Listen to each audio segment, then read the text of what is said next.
ang pamahalaan po ay nasa tamang pagkilos na naaayon sa batas. Nagmamadali, yes, minamadali lahat, pero hindi natin mamamadali ang lahat, pero mag-violate tayo ng batas at ng human rights.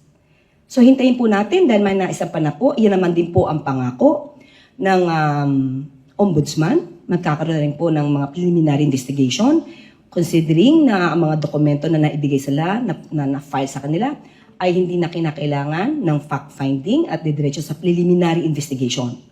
So hindi po kasi, gusto pong ipaalam sa mga kababayan natin, hindi po agad na pagkabigay po ng complaint, hindi na po dadaan sa preliminary investigation. Hindi po maaari mangyari yon. Pag kayo po ang nadimanda, sa lahat po ng bumabatikos o nagkikriticize ngayon, pag kayo po ang nadimanda, gugustuhin niyo po ba pagka-file ng complaint, hindi na kayo makalaga or makabiyahe? Yan po ay, kayo din po ay mabibiktima kapag wala pong due process. So isipin po natin, ang ginagawa ng pamahalaan ngayon ay may katugunan sa due process.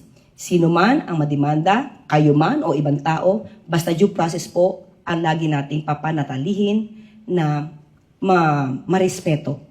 So yun lamang po. Sana po maintindihan po nila yan.